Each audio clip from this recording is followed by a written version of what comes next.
यह episode London में एक अजीब केस से शुरू होता है, कुछ ऐसे सुसाइड केस जो असल में सुसाइड नहीं लगते। शर्लॉक होम्स को बुलाया जाता है और उसके साथ उसका नया रूममेट डॉक्टर जॉन वॉटसन भी आता है। क्राइम सीन पर पहुंचकर शर्लॉक कुछ ऐसे सुराग देखता है जो बाकी लोग मिस कर देते हैं। एक पिंक ड्रेस में महिला की मौत हो गई है, लेकिन शर्लॉक को लगता है कि यह मर्डर है। फर्श पर खून से लिखे हुए अक्षर, एक गायब पिंक सूटकेस और कुछ संकेत बताते हैं कि मृतक महिला की शादीशुदा जिंदगी अच्छी नहीं थी। शर्लॉक वो सूटकेस पास के कचरे में ढूंढ लेता है, लेकिन फोन गायब है, जिससे साफ है कि कातिल ने फोन ले लिया है। शर्लॉक एक फेक मैसेज भेजता है उस नंबर पर और कातिल जवाब देता है, मिलने को तैयार होता है। शर्लॉक और वॉटसन मिलने पहुंचते हैं, लेकिन कातिल नहीं आता। एक टैक्सी वहां से गुजरती है, वे उसका पीछा करते हैं, पर वो सिर्फ एक धोखा था।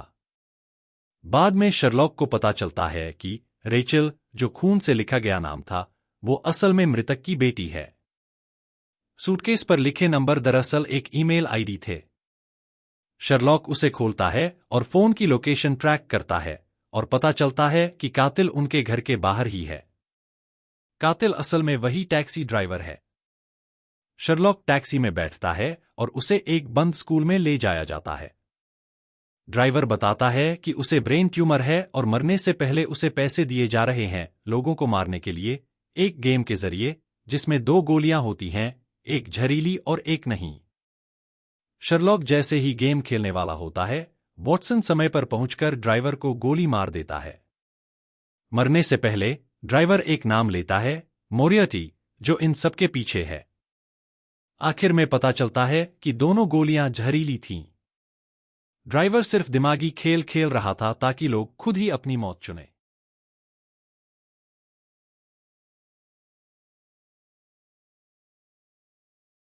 शेरलॉक के पास एक रहस्यमयी केस आता है। एक बैंक कर्मचारी की मौत हो जाती है। बताया जाता है कि उसने रात की शिफ्ट के दौरान एक पेंटिंग पर अजीब सा चिन्ह देखा और कुछ ही देर बाद उसे उसके घर में मरा हुआ पाया गया। उसके मुंह में एक काली कमल की फूल थी। पुलिस इसे आत्महत्या मानती है, लेकिन शेरलॉक तुरंत साबित करता है कि यह हत्या है। फिर एक पत्रकार की भी उसी तरीके से हत्या हो जाती है, वही काली कमल की फूल, वही चिन्ह। शेरलॉक को शक होता है कि यह सब किसी चीनी स्मगलिंग गैंग से जुड़ा हुआ है। जांच करते हुए वह एक चीनी दुकान पर पहुंचता है, जहां उसे पता चलता है कि सभी मारे गए लोग चीन से जुड़ा अवैध व्यापार कर रहे थे और एक गुप्त कोड सुझाव अंक का इस्तेमाल करते थे। शेरलॉक को फिर याओ सुलीन नाम की एक महिला के बारे में पता चलता है, जो कभी म्यूजियम में काम करती थी। वह कुछ अहम जानकारी देने वाली होती है, लेकिन तभी उसे भी मार दिया जाता है।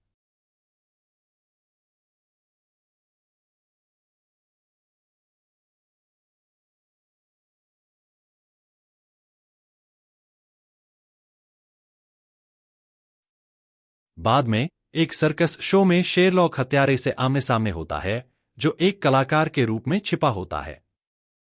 वॉटसन और एक महिला डॉक्टर की मदद से वह किसी तरह बच निकलता है। फिर शेरलॉक को एक छोटा सुराग मिलता है, एक साधारण लंदन मैप जो हर विदेशी पर्यटक के पास होता है। उसे समझ आता है कि यही नक्शा ही असली कोड है। वह तुरंत वॉटसन को यह बात बताने के लिए घर की ओर दौड़ता है और केस सुलझने के एक कदम और करीब पहुंचता है।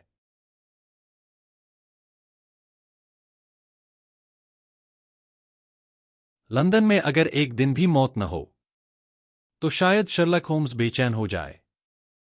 दुनिया का सबसे मशहूर जासूस, लेकिन अपने ही परिवार में सबसे कम होशियार माना जाता है, क्योंकि उसका बड़ा भाई माइक्रॉफ्ट होम्स, जो खुद ब्रिटिश सरकार जैसा है, उससे भी ज्यादा तेज है। इस बार माइक्रॉफ्ट खुद मदद मांगने आता है। यूके की मिसाइल डिफेंस प्लान्स वाला एक पेन ड्राइव चोरी हो गया है, लेकिन शर्लक इनकार कर देता है। उसका दिमाग अभी भी वॉटसन की जान पर आई उस पुरानी घटना में अटका है। फिर अचानक शर्लक के घर के पास एक इमारत में धमाका होता है। एक पुराना मोबाइल फोन मिलता है और एक नया खेल शुरू होता है। मोरियर्टी वापस आ गया है और अब शर्लक को जानलेवा पहेलियां सुलझानी होंगी। पहली चुनौती, एक जोड़ी पुरानी जूतों की। शर्लक पता लगाता है कि वो एक तैराक के थे जिसकी मौत 20 साल पहले रहस्यमय तरीके से हुई थी। असल में उसकी हत्या की गई थी, उसे जहर मिला क्रीम लगा दी गई थी। पहेली हल, बंधक बच गया। दूसरी चुनौती, एक किराए की कार जिसमें खून के धब्बे मिले। शर्लक ने खुलासा किया, बैंक कर्मचारी ने बीमा राशि के लिए अपनी मौत का नाटक किया और कोलंबिया भाग गया। फिर से एक जान बच गई। तीसरी चुनौती, एक टीवी होस्ट की मौत। डॉक्टरों ने कहा टिटनस, लेकिन शर्लक ने बताया उसके नौकर ने उसे बोटॉक्स इंजेक्शन में जहर मिलाकर मारा था, क्योंकि वो नहीं चाहता था कि मालिक अपनी दौलत दान दे दे।